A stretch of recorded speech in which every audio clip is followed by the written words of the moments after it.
Yes, it's live from not New York. It's from the timeless realm, flowing, flourishing, gifting. Na na na na na na. Hey, we're gonna sing a Beatles song. Would you like to hear from the White Album? Cry, baby, cry. Boom. Deliver. And that's a command from the man. This is the Flower Power Hour, Heal In, Gift of Love, episode 13.49. The date. We're coming up to 19th October 2021. It's a full moon, the 18th and 19th of October.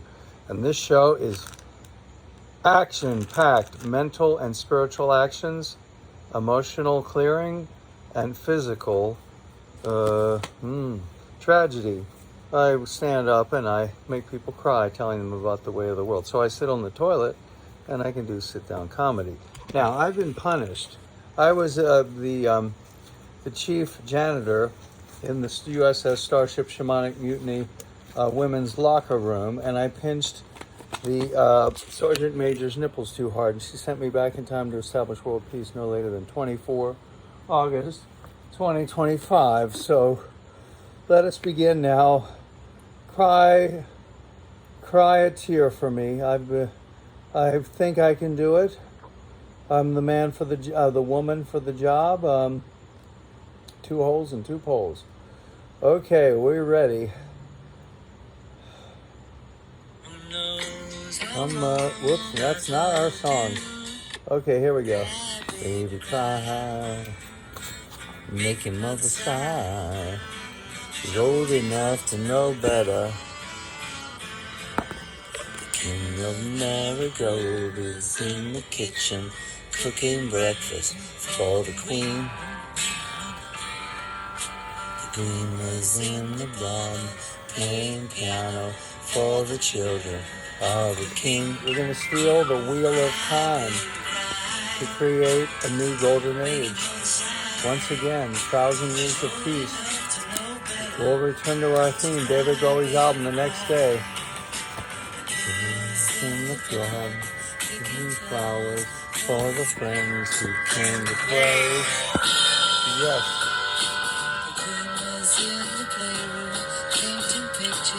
After the holiday. Okay, I'm working on Aphrodite.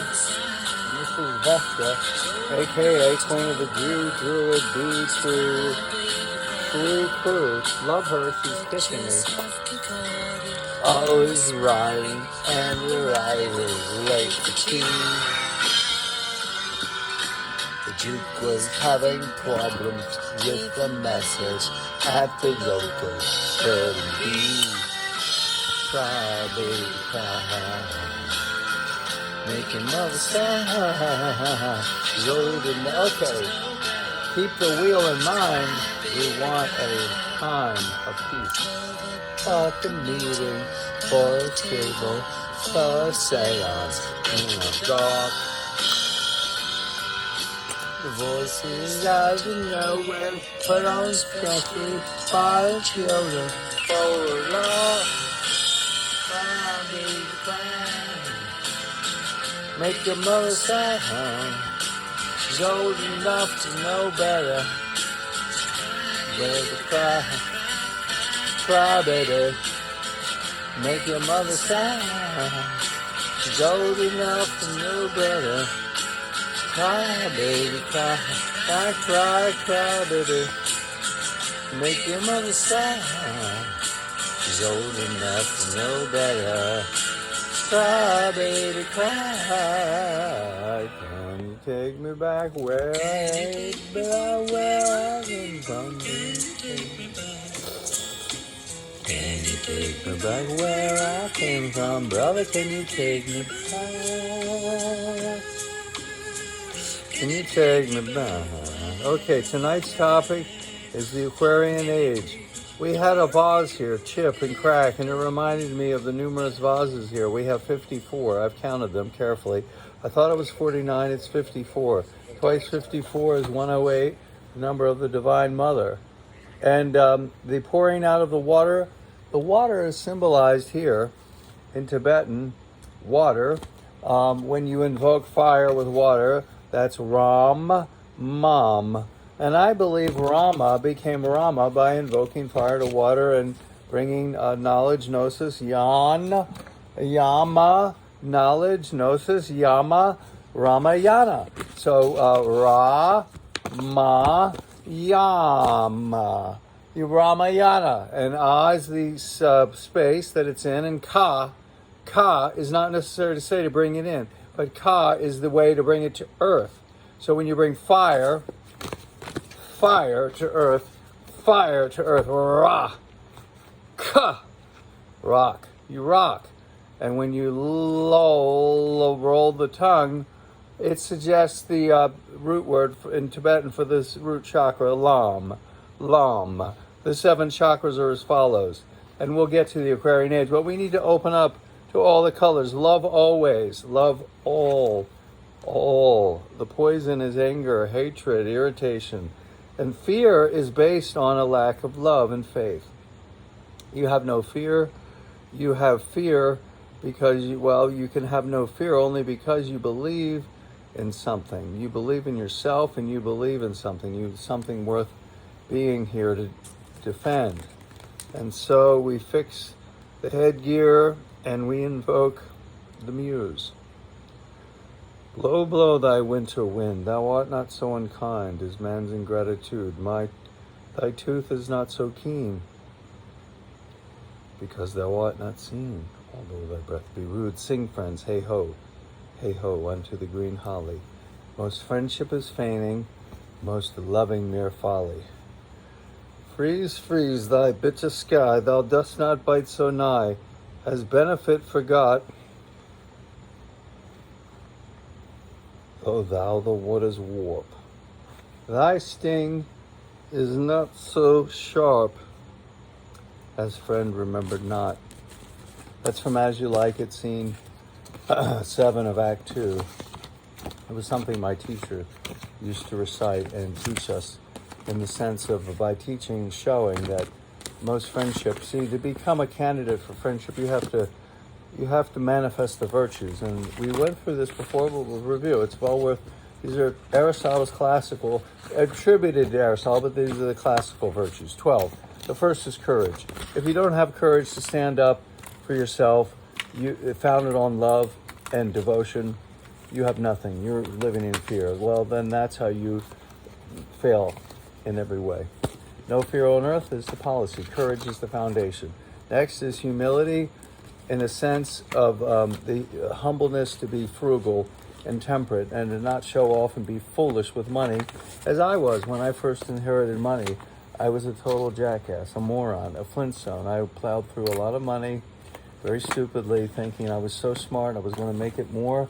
I was going to make 10 times on my money. I was going to turn X amount, let's say it was 100,000 into $1 million, and within the year. I'm writing checks to myself for $1 million. I think I'm like Jim Carrey. It doesn't work because I couldn't stop my, I was clinging. Nothing is accomplished with clinging. So we'll put on our thinking cap and we'll begin by reviewing an important topic, Samaya. The Samaya of the Great Perfection, and we're going to read from another Keith Dowman translation. So I'm just putting my root syllables back up on the board, and we will put the music on and begin. And I hope I didn't make you crazy with the Beatles. I'm not exactly a brilliant song singing, superstar. It's just not. But I'm enthusiastic, and I do love life. The best is yet to come. All right, we're going to read from Dzogchen Samaya by Keith Dowman, translation, and this is from Dzogchen Now books, and the translation is from 2020. So Dzogchen Now books. I'm not stealing anything. I'm certainly not the expert. He's got all of his dedications here. If you need to see it, stop the screen, take it, look at it. the late Lama's Dzogchen Rinpoche, and he goes on and he's saying introduction, beginning and end, ultimate Samaya, the Dzogchen Samaya. And I want to read the 14 root downfalls after I talk about introducing Samaya in general of the page 31. So we're going to skip to page 31 because there's not a lot of time for me reading a whole book to you. And we want to get to it. So you're probably wondering, what is he going on about? The Great Perfection teaches that you are a son, daughter of the Most High, the greatest thing. As in Greek classical aphorism as follows, Labe akros misos aleus, reach for the highest and the middle will follow. Reach for the greatest things and the details will follow. Fail to do so and get lost in the details, you'll accomplish not great things. Perhaps you'll accomplish the petty details of life. You may be a great waiter, as I was, but you won't be president of the United States. Well, perhaps the world's a better place if I'm not president of the United States. Just not quite yet. That's not a joke. I will be president of the United States. Or at least the policy to which I'm referring, which is a Renaissance policy, where we invoke the idea of repentance, admitting our sins and crimes of omission and yes, not helping the poor, and commission and war crimes, and we begin to work to create a world where we no longer do any of that, beat our swords into plowshares, and begin to prepare for the time where we can all embrace in loving peace and not be living in fear that the guy next to you is going to blow you away like they do in Chicago. We don't want that kind of a world any longer. We don't want a war machine. We want the weapons beat into plowshares. That's the idea of the New Jerusalem and the new heaven and earth, and the idea of 1,000 years of peace. The day of the Lord is 1,000 years of man. So we are now on the precipice. David Bowie gave a kind of an oracle review of pop culture, and it's interesting that he mixed very important concepts like cat people, the idea of like vampires, and the song is about the vampires that were here forever or thousands of years. See these eyes so green, the green with envy and lust and desire. Well, I would say see these eyes so free, and that's where we need to be. And the Samaya, now we won't read from the beginning. You can get the book yourself on Amazon. I will start the Dzogchen skill. It means the Tantric Samaya, the dynamic of initiation and empowerment is Samaya. Now remember, this is Keith Dowman's translation of a very important text. This is Paul Hinton reading from the text. This is not Paul Hinton pontificating about what he thinks he knows. This is just simply Paul Hinton sharing a reading. Now let's keep our thinking cap on and continue. The Dzogchen skill means the Tantric Samaya, the dynamic of initiation and empowerment. The dynamic and empowerment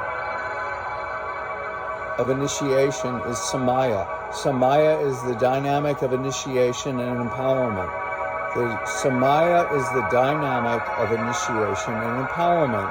The keystone of Tantra, maintaining common, special, and superior Samaya on the outer, inner, and secret planes of his beings, the vital importance of what mature the personality, yet the vital factor that imbues the mind stream with the meaning and power of initiation, the dynamic of initiation upon which maturation of the stream of consciousness depends. Its lifeblood is the Samaya, conversely, because the Samaya is received through initiation and empowerment. Remember, Samaya is the dynamic of initiation and empowerment with the teacher. It must be guarded and sustained at any cost. The Kundu says, after the empowerments have been received in full, every Samaya, all root and branch vows should remain unimpaired. Break the vows, you're in trouble. Conscientiously and consciously protected, supreme city will be obtained thereby. Supreme city will be obtained thereby. The essential meaning, the mind does not wander from the specific object of a vow, possesses the basic requirement. The Ningpo enjoins, constantly attend to the purpose. Remember it even in dreams, and the word is truly a sacred bond. So the word is truly a sacred bond. Moral discipline. In other words, And the word is truly a sacred bond, a moral discipline. When the yogin's commitment is just such a sacred bond, the three Vajras of all Buddhas are apprehended. Thus, Samaya specifically denotes maintaining the existential union inviolate. Since Samaya also denotes commitment in the general sense of imposing the discipline upon the mind stream, the single word Samaya is ambiguous. It's an initiation, and it's referring to the discipline of initiation and empowerment, but the word is ambiguous, denoting both the specific existential mystic meaning and a more general sense. The function of the yogin samaya is known as tantric discipline. After the yogin has entered the door of tantra, accomplishing the techniques he's vowed to practice, the passions of his mind stream are controlled. Samaya is defined as sacramental commitment, oath, and vow, but whatever the word employed, the implication is unbreakable commitment. Unbreakable commitment. Unbreakable commitment. So that's interesting, right? It has enormous potency. It is our great vow of liberation. If it is broken, all instructions become worthless and meaningless. So that's very, very powerful to realize. You have to keep the vow. Keep the vows, you're good. You don't keep the vows, you're going to have problems. And if you have problems, that's basically something you can still overcome, but you need to return and make the vows. Again, repeat, make amends and return to your vows. So if you had a drinking problem, addiction problem, a sexual addiction problem, a problem of working so much that you lost your way in terms of the Dharma. You might have done that. You might have fallen by the wayside. That kind of happened to me, Let's not go into it right tonight. But it can happen to anybody. It really can. It really can be something that can sneak up on you. And if you're foolish, you won't even realize it. You might go the whole life having broken your vows and you never fixed the problem. Now, wouldn't that be terrible? So I'm describing how I realized, whoops, I kind of broke the rules. I started drinking again. And I've read that one of the Dalai Lamas had a drinking problem. I believe the prior one. And there's been others. Let's take a look at the room while we're doing this. Let me see if I can... maybe I can't. I'll just turn the camera around and you can scan and see everything, and I'll keep talking. You see there's a magical head under there, and then the Lama head, and these different accoutrements keep us functioning in sense of remembering. It's all about remembering that you're already perfect, everything's fine, don't grasp for this world. Don't grasp for this world's goods. Don't grab it and hold it. Use it and distribute it and throw it in the ocean like the sand mandala goes back in the water.